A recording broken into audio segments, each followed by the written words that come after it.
چین کے زائرین پاؤں کے انگوٹھے کے نشان کا پتھر توڑ کر لے گئے اور اسے چین کے شہر زیتون کے ایک مندر میں جا رکھا۔ اس نقش کی زیارت کے لیے اہل چین اس مندر میں آتے ہیں۔ قدم کے پاس پتھر میں 9 گڑھے کھدائے ہوئے ہیں۔ ہندو ظاہر اس میں سونا، یاقوت اور موتی اور دوسرے جواہر ڈال دیتے ہیں۔ یہاں کے باشندوں میں یہ مشہور ہے کہ ہر ایک شخص کو قدم کی لمبائی اس کے ایمان کے مطابق نظر آتی ہے۔ ابو زید حسن سیرانی نے اس کی لمبائی 70 ہاتھ لکھی ہے۔ بدھ مذہب کے پیرو کہتے ہیں کہ بدھا اسی پہاڑ سے آسمان پر چڑھے۔ قرآن کریم میں یا حدیث میں اس قدم کے بابت کچھ سند نہیں ہے۔ مورخ لکھتے ہیں کہ حضرت آدم علیہ السلام سرندیپ میں ایک پہاڑ پر جس کو نوف کہتے ہیں اتارے گئے، اما حوا جدہ میں، سانپ سمنان میں اور شیطان اصفہان میں۔ یہ جگہ اب بدھ مذہب کے پیروکاروں کے زیر انتظام ہے۔ بدھ مت ماننے والے اسے سری پد یعنی قدم شریف کہتے ہیں۔ یہاں آپ کو یہ بھی بتا دیں کہ جب حضرت آدم زمین پر اترے تو حضرت آدم کا پہلا کھانا اور لباس کیا تھا؟ تو ناظرین، روایت میں یوں بیان ہوا کہ حضرت آدم 100 سال یا 60 سال جنت میں رہے۔ اس عرصے میں دونوں پر جنت کے کسی بھی حصے میں جانے پر پابندی نہ تھی سوائے شجر ممنوعہ کے۔ شیطان اب ان دونوں کا کھلا دشمن تھا اور اپنی سزا کا بدلہ لینے کے لیے بے قرار بھی۔ اس کی شدید خواہش تھی کہ یہ اللہ کے حکم کی خلاف ورزی کریں۔ پھر شیطان نے ان دونوں کے دلوں میں وسوسہ ڈالا تاکہ ان کی شرم گاہیں جو ایک دوسرے سے پوشیدہ تھیں بے پردہ ہو جائیں۔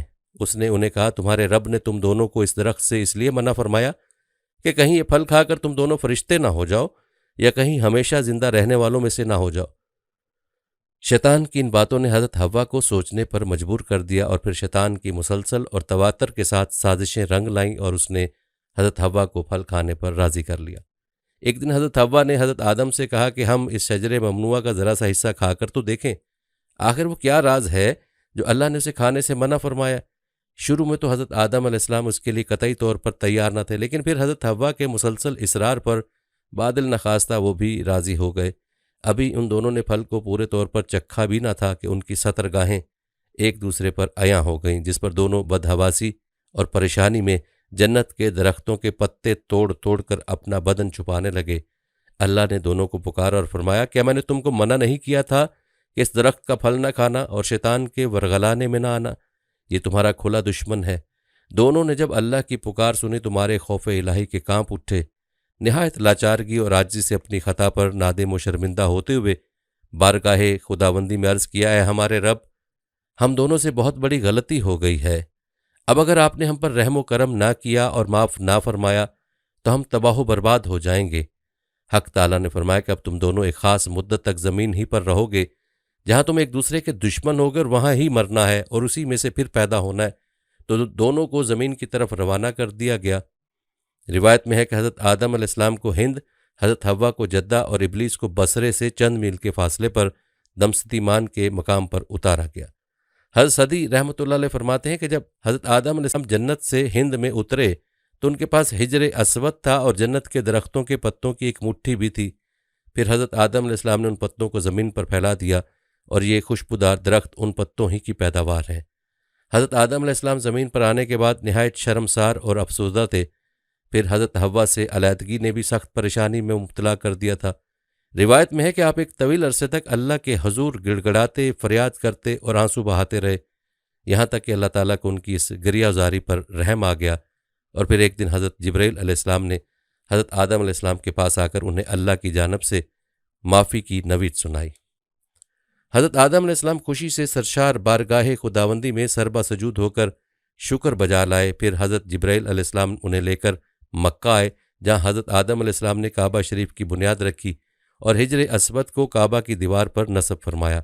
پھر اس کے گرد طواف کیا۔ طواف سے فارغ ہو کر حضرت جبرائیل علیہ السلام انہیں جبل عرفات پر لے گئے، جہاں حضرت حوا تشریف فرما تھیں۔ لیکن طویل عرصے کی جدائی اور حالات نے بہت سی جسمانی تغیرات پیدا کر دیے تھے، چنانچہ دونوں ایک دوسرے کو پہچان نہ پائے، جس پر حضرت جبرائیل علیہ السلام نے دونوں کا تعارف کروایا۔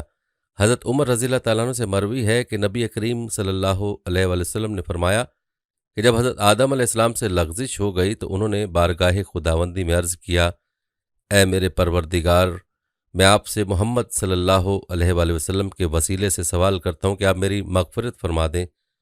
اللہ رب العزت نے فرمایا، تو نے محمد صلی اللہ علیہ وآلہ وسلم کو کیسے جان لیا جبکہ میں نے ان کو اب تک پیدا نہیں فرمایا؟ حضرت آدم علیہ السلام نے عرض کیا، اے پروردگار، جب آپ نے مجھے اپنے ہاتھوں سے پیدا فرمایا اور مجھ میں جان ڈالی، پھر میں نے اپنا سر اٹھایا تو عرش پر لکھا دیکھا لا الہ الا اللہ محمد رسول اللہ۔ تو میں نے جان لیا کہ جس ذات کا نام آپ نے اپنے نام کے ساتھ ملایا اس سے بڑھ کر آپ کے نزدیک اور کوئی محبوب نہیں ہو سکتا۔ تو اللہ نے فرمایا اے آدم تو نے سچ کہا، وہ میرے نزدیک سب سے محبوب ہیں، اور جب تو نے ان کے وسیلے سے مجھ سے مانگ لیا تو پس میں نے تیری بخشش کر دی، اور اگر محمد صلی اللہ علیہ وآلہ وسلم نہ ہوتے تو میں آپ کو بھی پیدا نہ کرتا۔ ناظرین، اب آتے ہیں اس بات کی طرف کہ جو کہ آج کی ویڈیو کا مقصد ہے کہ دنیا میں حضرت آدم علیہ السلام سے بھی پہلے کون سے ایک پیغمبر کا تذکرہ ملتا ہے۔ تو جان لیجئے کہ حضرت آدم علیہ السلام سے بھی پہلے ایک پیغمبر کو اللہ نے جنات میں بھیجا تھا۔ خواتین و حضرات، جن اللہ کی مخلوق ہیں جنہیں انسان کی پیدائش سے بھی قبل پیدا کیا گیا تھا، بعض محققین اور تاریخ دان لکھتے ہیں کہ جنات کو آدم علیہ السلام کی تخلیق سے بھی 2000 سال قبل تخلیق کیا گیا تھا۔ قرآن حکیم میں اس کا ذکر اس طرح آیا، اور ہم نے انسان کو کھنکتے ہوئے گارے سے پیدا کیا اور جنوں کو اس سے بھی پہلے بے دھوئیں کی آگ سے پیدا کیا۔ ایک اور جگہ ارشاد مبارک ہے، اس نے انسان کو بجنے والی مٹی سے پیدا کیا اور جنات کو آگ کے شعلے سے پیدا کیا۔ ابن کثیر ان آیت کی تفسیر میں لکھتے ہیں کہ سلسال خشک مٹی اور جس میں آواز و فخار، آگ میں پکی ہوئی مٹی کو ٹھیکری کہتے ہیں۔ مارج سے مراد سب سے پہلا جن ہے جسے ابو الجن کہا جا سکتا ہے۔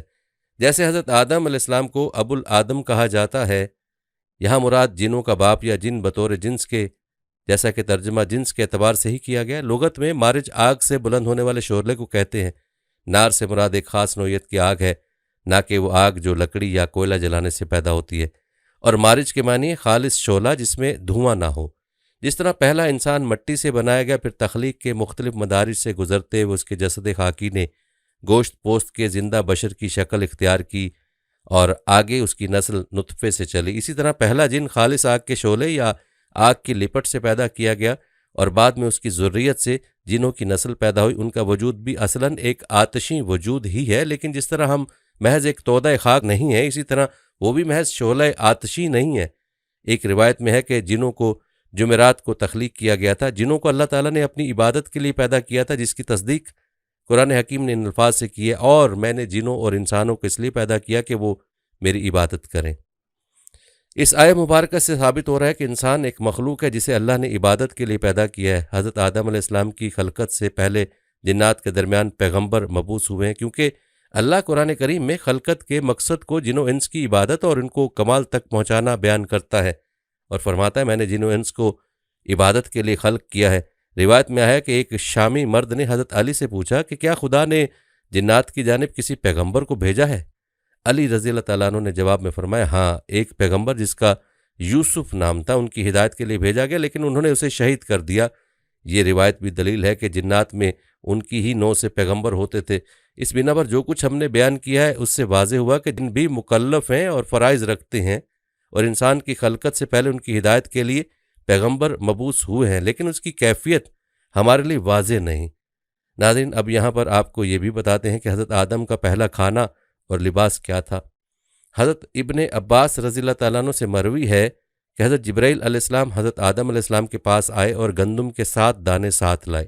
حضرت آدم علیہ السلام نے پوچھا یہ کیا ہے؟ عرض کیا یہ اس درخت کا پھل ہے جس سے آپ کو روکا گیا تھا، لیکن آپ نے تناول کر لیا تھا۔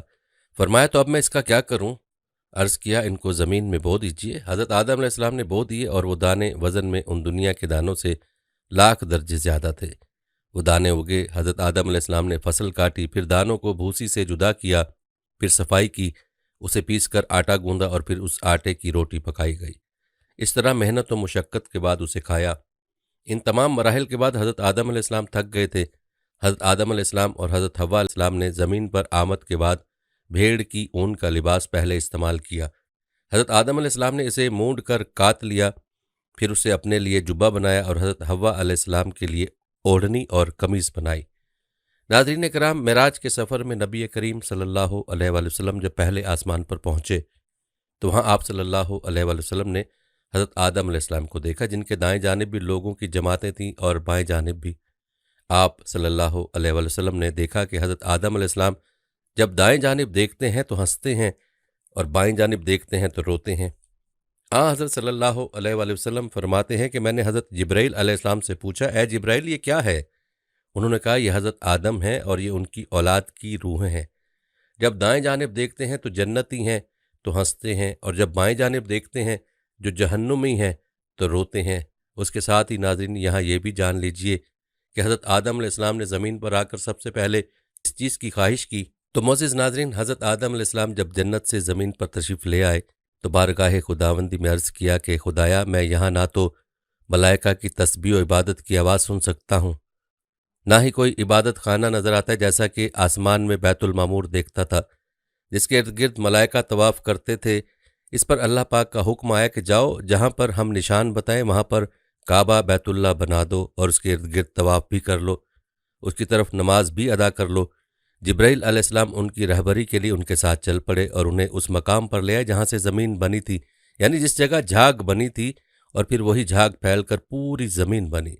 حضرت جبرائیل علیہ السلام نے اپنا پر مار کر 7ویں زمین تک بنیاد رکھ دی، جس کو ملائکہ نے 5 پہاڑوں کے پتھروں سے بھرا: کوہ طور، کوہ لبنان، کوہ جودی، کوہ طور زیتا اور کوہ ہیرا۔ بنیاد بھرنے کے بعد نشان کے لیے چاروں طرف کی دیواریں بھی اٹھا دیں۔ اس طرف حضرت آدم علیہ السلام نماز بھی پڑھتے رہے اور طواف بھی کرتے رہے۔ طوفان نوح تک کعبہ اسی حالت میں رہا۔ طوفان کے وقت وہ عمارت آسمان پر اٹھا لی گئی اور وہ جگہ ایک اور اونچے ٹیلے کی صورت میں رہ گئی، مگر لوگ پھر بھی برکت کے لیے یہاں آتے تھے اور آ کر دعائیں مانگتے تھے۔ پھر حضرت ابراہیم علیہ السلام کے زمانے تک کعبہ اسی حالت میں رہا۔ جب حضرت اسماعیل اور حضرت ہاجرہ یہاں کر رہے اور یہاں کچھ آبادی ہو گئی تو حضرت ہاجرہ کے انتقال کے بعد حضرت ابراہیم کو حکم ہوا کہ حضرت اسماعیل کو ساتھ لے کر خانہ کعبہ کی عمارت تعمیر کریں۔ اس کی نشانی اس طرح کی گئی کہ ایک بادل کا ٹکڑا بھیجا گیا تاکہ اس کے سائے سے کعبے کی حد مقرر کی جائے۔ حضرت جبرائیل نے اس سائے کی مدد سے خط کھینچا اور حضرت ابراہیم علیہ السلام نے اس خط پر اس قدر کھدائی کی کہ بنیاد آدم نمودار ہو گئی۔ پھر اس پر عمارت بنائی۔ اس کی بلندی 9 ہاتھ تھی اور رکن اسود سے رکن شامی تک دیوار کی لمبائی 33 ہاتھ اور رکن شامی سے رکن غربی تک 22 ہاتھ اور رکن غربی سے رکن یمانی تک اور رکن یمانی سے رکن اسود تک 20 ہاتھ تھی۔ اس طرح خانہ کعبہ کی عمارت مستطیل کی شکل میں بنی۔ حضرت ابراہیم نے خانہ کعبہ کے اندر ایک تغار سا بنایا تاکہ کعبے کے لیے جو نذرانے اور تحفے آئیں وہ اس میں رکھے جا سکیں۔ اس کے دروازے 2 تھے، ایک داخل ہونے کے لیے اور ایک نکلنے کے لیے۔ کعبہ بنانے والے حضرت ابراہیم تھے اور ان کو گار اور پتھر اٹھا کے دینے والے حضرت اسماعیل تھے۔ اس دفعہ اس کی تعمیر کے لیے 3 پہاڑوں کے پتھر لائے گئے۔ بعد میں اس عمارت میں کچھ تبدیلیاں بھی کی گئیں۔ اس کی اونچائی مزید بڑھائی گئی، دروازہ بھی 2 کی بجائے 1 کیا گیا۔ یہاں ناظرین آپ کو یہ بھی بتا دیں کہ آدم علیہ السلام اللہ تعالیٰ کے برگزیدہ نبی تھے۔ جب اللہ تعالیٰ نے انہیں پیدا کرنا چاہا تو فرشتوں اور ابلیس سے کہا، میں کھنکھناتے ہوئے سیاہ اور سڑے ہوئے گارے سے ایک انسان بنانے والا ہوں۔ جب میں اسے ٹھیک طرح سے بنا کر مناسب شکل دے دوں اور اس میں اپنی روح پھونک دوں تو تم سب اس کے آگے سجدے میں گر پڑنا۔ الغرض اللہ نے پوری زمین سے ایک مٹھی مٹی لی۔ یہی وجہ ہے کہ آدم علیہ السلام کی اولاد میں کوئی گورا ہے، کوئی کالا ہے، کوئی سانولا ہے، کوئی نرم ہے، کوئی سخت ہے، کوئی ناپاک ہے اور کوئی پاک ہے۔ پھر اللہ تعالیٰ نے اس مٹی کے خلاصے سے گارا تیار کیا۔ جب گارا سیاہ اور بدبودار ہو گیا اور اس سے کھن کھن کی آواز آنے لگی تو اللہ تعالیٰ نے اپنے دونوں ہاتھوں سے آدم علیہ السلام کا پتلا بنایا۔ پھر اللہ نے پتلے کو کچھ عرصے کے لیے ویسے ہی چھوڑ دیا۔ جب ابلیس نے اسے دیکھا تو اس کے گرد چکر لگانے لگا اور اس کو بغور دیکھتا رہا۔ اس نے دیکھا کہ پتلا اندر سے خالی ہے تو وہ سمجھ گیا کہ آدم اپنے اوپر قابو نہ رکھ سکیں گے۔ پھر اللہ تعالیٰ نے جمعے کے دن عصر کے بعد اس پتلے کو زندہ انسان بن جانے کا حکم دیا۔ حکم سنتے ہی وہ پتلا زندہ انسان بن گیا۔ جب اللہ تعالیٰ نے آدم علیہ السلام کو پیدا کیا اور ان کے جسم میں روح پھونکی تو انہیں چھینک آئی۔ انہوں نے اللہ کے حکم سے الحمدللہ کہا۔ اللہ تعالیٰ نے فرمایا، یرحمک اللہ، اللہ تم پر رحم کرے۔ پھر اللہ تعالیٰ نے ان سے فرمایا، جاؤ ان فرشتوں کو سلام کرو اور سنو وہ کیا کہتے ہیں، جو کچھ وہ کہیں وہی تمہارا اور تمہاری ذریت کا سلام ہوگا۔ آدم علیہ السلام ان کے پاس گئے اور ان سے کہا، السلام علیکم۔ فرشتوں نے جواب دیا، وعلیکم السلام ورحمۃ اللہ وبرکاتہ۔ جب اللہ تعالیٰ نے آدم کو پیدا کیا تو تمام فرشتے اللہ کے حکم کے مطابق آدم کے سامنے سجدے میں گر پڑے، لیکن ابلیس نے تکبر کیا اور سجدہ کرنے سے صاف انکار کر دیا اور کہنے لگا، میں اس سے بہتر ہوں، مجھے تو نے آگ سے پیدا کیا اور آدم کو مٹی سے پیدا کیا۔ ابلیس جنات میں سے ہے۔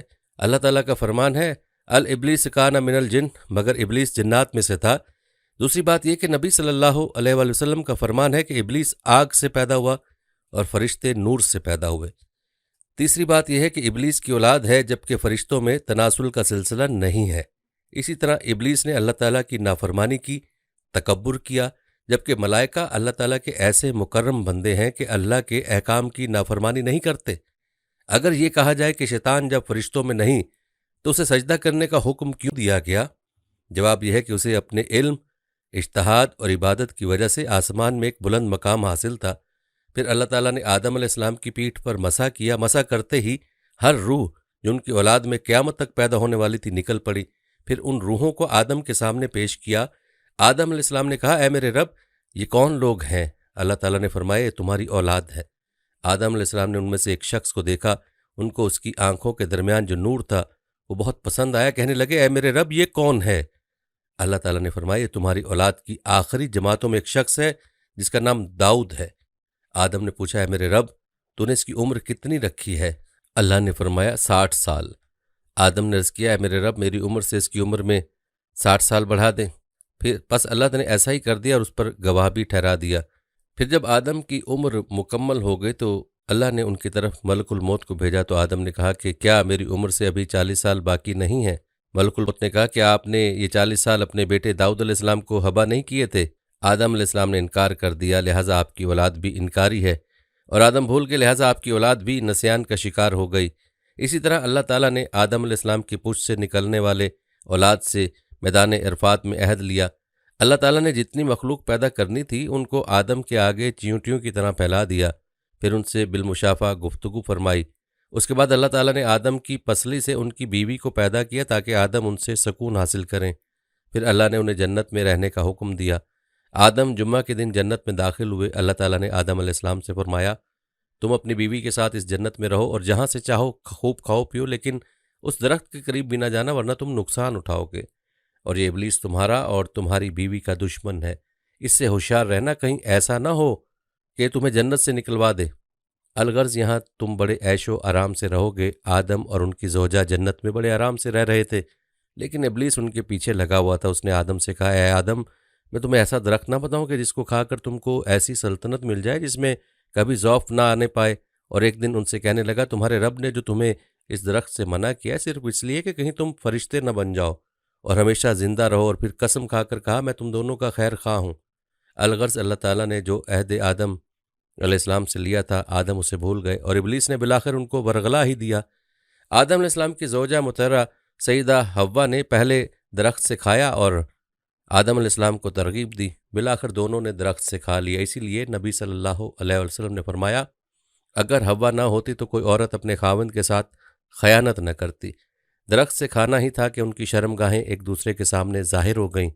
یہ دیکھ کر انہوں نے جنت کے پتے اپنے اوپر چپکانے شروع کر دیے۔ اللہ تعالیٰ نے انہیں پکار کر فرمایا کہ کیا میں نے تم دونوں کو اس درخت کے کھانے سے منع نہیں کیا تھا؟ اور میں نے تم سے نہیں کہا تھا کہ شیطان تم دونوں کا کھلا دشمن ہے؟ اس سے ہوشیار رہنا۔ اللہ تعالیٰ نے آدم کو طویل القامت پیدا کیا تھا، سر میں بال گھنے تھے۔ جب انہوں نے اس درخت سے کھا لیا تو ان کے لباس علیحدہ ہو گیا، ان کا سطر نظر آنے لگا۔ وہ بھاگے تو ایک درخت نے ان کے بال پکڑ لیے، وہ اس سے جھگڑنے لگے۔ اللہ تعالیٰ نے فرمایا، اے آدم، مجھ سے بھاگتے ہو؟ آدم نے عرض کیا، تجھ سے شرم آتی ہے اس نافرمانی کی وجہ سے۔ اللہ تعالیٰ نے فرمایا، تم یہاں سے اتر کر نیچے چلے جاؤ، اب تمہیں کچھ عرصے کے لیے زمین پر رہنا ہے اور وہیں فائدہ اٹھانا ہے۔ پھر اللہ تعالیٰ نے جمعہ ہی کے دن انہیں زمین پر اترنے کا حکم دیا اور اسی دن وہ زمین پر اتار دیے گئے۔ اللہ تعالیٰ نے اس درخت کا تعین نہیں کیا جس سے آدم کو منع کیا گیا تھا، اور تعین میں ہمارے لیے کوئی فائدہ نہیں ہے۔ اگر ہوتا تو اللہ تعالیٰ ہمارے لیے ضرور بیان فرما دیتا، اور قرآن کی تفسیر کرنے والے کے لیے ضروری ہے کہ وہ قرآن کے مبہم مقامات کا تعین اس وقت تک نہ کرے جب تک رسول اللہ صلی اللہ علیہ وسلم کی صحیح حدیث نہ مل جائے۔ آدم علیہ السلام کتنی مدت جنت میں رہے اور ان کی اولاد جنت میں ہوئی یا نہیں، ان کے متعلق صحیح معلومات ثابت نہیں ہیں۔ آدم علیہ السلام کی اولاد میں شادی کا طریقہ تاریخ میں نقل ہے کہ حوا کے ہاں ہر حمل سے ایک لڑکا اور ایک لڑکی پیدا ہوتے تھے۔ ایک حمل سے پیدا ہونے والا لڑکا دوسرے حمل سے پیدا ہونے والی لڑکی سے شادی کرتا تھا۔ حدیث میں ہے کہ قیامت کے دن جب لوگ جنت کے قریب ہو جائیں گے تو آدم علیہ السلام کے پاس آئیں گے، کہیں گے، اے ہمارے باپ، ہمارے لیے جنت کو کھلوا دو۔ تو آدم علیہ السلام کہیں گے کہ تم کو اس جنت سے صرف تمہارے باپ کی غلطی نے نکالا تھا۔ آدم علیہ السلام اپنی زوجہ کے ساتھ زمین پر آ گئے۔ اللہ تعالیٰ نے دعائیہ کلمات سکھائے، ربنا ظلمنا انفسنا وَإِن لَّمْ تَغْفِرْ لَنَا وَتَرْحَمْنَا لَنَكُونَنَّ مِنَ الْخَاسِرِينَ۔ ان دونوں نے ان دعائیہ کلمات کے ساتھ اللہ تعالیٰ سے معافی مانگی۔ اللہ تعالیٰ نے جمعہ کے روز ان کی توبہ قبول فرمائی۔ جب آدم علیہ السلام زمین پر رہنے لگے تو پھر اللہ نے ان کے لیے عمدہ لباس کا انتظام فرمایا، اور اللہ تعالیٰ نے ان کی اولاد کو عزت و کرامت سے سرفراز فرمایا، بحر و بر میں ان کی نقل و حرکت کے لیے سواریاں مہیا کی، اور ان کے لیے پاکیزہ کھانوں کا انتظام فرمایا، اور اپنی بہت سی مخلوقات پر برتری عطا فرمائی۔ آدم علیہ السلام کی اولاد بہت ہوئی، ان میں سے 2 نے ایک مرتبہ اللہ تعالیٰ کی راہ میں قربانی پیش کی۔ اللہ نے ایک کی قربانی قبول فرمائی، دوسرے کی نہیں۔ جس کی قربانی قبول نہیں ہوئی اپنے بھائی سے کہنے لگا میں تجھے ضرور قتل کروں گا۔ بھائی نے جواب دیا کہ اللہ تعالیٰ تو متقی لوگوں کی قربانی قبول فرماتا ہے، تم میں تقویٰ نہیں ہے، اس لیے تمہاری قربانی قبول نہیں ہوئی، اس میں میرا کیا قصور ہے؟ بالآخر اس نے اپنے بھائی کو قتل کیا۔ قتل کرنے کے بعد سمجھ نہیں آیا کہ اپنے مقتول بھائی کی لاش کا کیا کرے۔ اللہ تعالیٰ نے ایک کوہ بھیجا جو زمین پر اتر کر زمین کو کوریدنے لگا۔ قاتل بھائی نے کوے سے سیکھا کہ کس طرح اپنے بھائی کی لاش کو چھپائے، پھر اپنے اس فعل پر بہت نادم ہوا اور افسوس کیا۔ قاتل کا نام قابیل تھا، مقتول کا نام حابیل تھا۔ قابیل پہلا شخص ہے جس نے بنی آدم میں قتل کو جاری کیا۔ آدم علیہ السلام بہت روئے اس قتل پر اور افسوس کیا۔ آدم علیہ السلام کی عمر اللہ تعالیٰ نے 1000 سال رکھی تھی۔ آدم نے 40 سال اپنی عمر میں سے داؤد علیہ السلام کو ہبا کیے تھے۔ بہرحال اللہ تعالیٰ نے آدم علیہ السلام کی عمر 1000 سال کر دی اور داؤد علیہ السلام کی عمر 100 سال کر دی۔ حابیل کے مرنے کے بعد اللہ تعالیٰ نے آدم علیہ السلام کو ایک بیٹا دیا، انہوں نے ان کا نام شیس علیہ السلام رکھا، اور اپنی وفات سے پہلے شیس علیہ السلام کو وصیت کی۔ جب فرشتوں نے آدم علیہ السلام کی روح قبض کر لی، فرشتے اپنے ساتھ کفن اور خوشبو لے کر آئے تھے، پھر فرشتوں نے انہیں غسل دیا، کفن پہنایا اور نماز جنازہ پڑھی، قبر کھودی اور لحد میں دفن کیا۔ پھر کہا اے بنی آدم، یہ ہے تکفین و تدفین وغیرہ کا طریقہ۔ آدم علیہ السلام کا انتقال جمعہ کے روز ہوا، دفن کی جگہ نامعلوم ہے۔ آدم علیہ السلام کے انتقال کے بعد سیدہ حوا کا انتقال ہو گیا۔ آدم علیہ السلام کا قد 60 ہاتھ تھا۔ ابو ہریرہ رضی اللہ تعالیٰ عنہ سے روایت ہے کہ نبی صلی اللہ علیہ وآلہ وسلم نے فرمایا، موسیٰ علیہ السلام نے آدم علیہ السلام سے بحث کی کہ آپ نے لوگوں کو اپنی غلطی گناہ کے سبب سے جنت سے نکلوایا اور انہیں بدبخت بنایا۔ آدم علیہ السلام نے فرمایا، اے موسیٰ علیہ السلام، اللہ تعالیٰ نے آپ کو رسالت اور کلام کرنے کے لیے چنا، اور آپ مجھے ایک ایسے معاملے میں ملامت کر رہے ہیں جو اللہ تعالیٰ نے میری تخلیق سے قبل لکھ دیا تھا۔ رسول اللہ صلی اللہ علیہ وآلہ وسلم نے فرمایا، آدم علیہ السلام دلیل کے ذریعے موسیٰ علیہ السلام پر غالب آ گئے۔ اور ہاں ناظرین، آخر میں حضرت آدم علیہ السلام کی وفات کب اور کیسی ہوئی، اس حوالے سے آپ کو آگاہ کر دوں کہ جب حضرت آدم علیہ السلام حابیل کی موت کی وجہ سے بے قرار رہتے تھے، تب اللہ پاک نے حضرت جبرائیل علیہ السلام کو ان کی تسلی کے لیے بھیجا۔ انہوں نے حضرت آدم علیہ السلام کو باحکم خداوندی بتایا اللہ ان کو ایک فرزند عنایت کرے گا جس کی نسل سے پیغمبر پیدا ہوں گے۔ حضرت شیس علیہ السلام چنانچہ حابیل کے مرنے کے 5 سال بعد حضرت آدم کے ہاں فرزند پیدا ہوا جس کا نام شیس رکھا۔ اس کا مطلب ہے اللہ کا دیا ہوا تحفہ۔ یہ نام رکھنے کی وجہ یہ ہے کہ حابیل کے مرنے کے 5 سال بعد اللہ پاک نے ان کو شیس عطا فرمایا۔ حضرت آدم علیہ السلام کی وفات کا وقت قریب آیا تو انہوں نے اپنے بیٹوں سے فرمایا کہ بیٹو، میرا جنت کے پھل کھانے کا جی چاہ رہا ہے۔ وہ تلاش کے لیے نکل گئے تو انہیں سامنے سے فرشتے آتے ہوئے ملے جن کے پاس حضرت آدم علیہ السلام کا کفن اور خوشبو تھی، اور ان کے پاس کولہاڑے اور ٹوکریاں بھی تھیں۔ انہوں نے کہا کہ آدم کے بیٹو، تمہیں کس چیز کی تلاش ہے؟ انہوں نے کہا کہ ہمارے والد بیمار ہیں اور جنت کے میوے کھانے کی خواہش رکھتے ہیں۔ فرشتوں نے کہا کہ واپس چلے جاؤ، تمہارے والد فوت ہونے والے ہیں۔ اور جب فرشتے حضرت آدم علیہ السلام کی روح قبض کرنے کے لیے آئے تو حوا علیہ السلام نے ان کو دیکھ کر پہچان لیا اور وہ حضرت آدم علیہ السلام سے چمٹ گئیں۔ حضرت آدم علیہ السلام نے فرمایا کہ مجھ سے الگ ہو جاؤ، پہلے بھی مجھے تمہارے ذریعے سے ہی مصیبت پہنچی تھی، مجھے میرے رب کے فرشتوں کا ساتھ دینے دو۔ فرشتوں نے ان کی روح قبض کی، غسل دیا، کفن پہنایا، خوشبو لگائی، آپ کی قبر کھودی اور لحد تیار کی۔ حضرت جبرائیل علیہ السلام نے ان کے بیٹے حضرت شیس کو نماز جنازہ پڑھنے کا طریقہ بتایا۔ آپ نے نماز جنازہ پڑھائی۔ عام طور پر تاریخی کتب میں حضرت آدم علیہ السلام کی عمر مبارک 960 سال بیان کی گئی ہے۔ کہتے ہیں کہ آپ کو جبل ابی قیس کے گھر غار کنز میں دفن کیا گیا۔ حضرت ابن عباس رضی اللہ تعالیٰ عنہ کے بقول حضرت نوح علیہ السلام نے طوفان کے بعد کشتی سے اتر کر آپ کو بیت المقدس میں دفن کیا۔ حضرت حوا کے بارے میں بھی بہت سی روایت ہیں کہ آپ بھی آدم علیہ السلام کی وفات کے 1 سال بعد ہی انتقال فرما گئیں اور ان کے ساتھ ہی دفن ہوئیں۔ ہماری اللہ پاک سے دعا ہے کہ اللہ پاک حضرت آدم علیہ السلام اور حضرت اماں حوا کو امت مسلمہ کی طرف سے بہترین جزائے خیر عطا فرمائے اور ہمیں آدم و حوا کی زندگی سے سبق سیکھنے اور اس پر عمل کرنے کی توفیق عطا فرمائے۔ آمین یا رب العالمین۔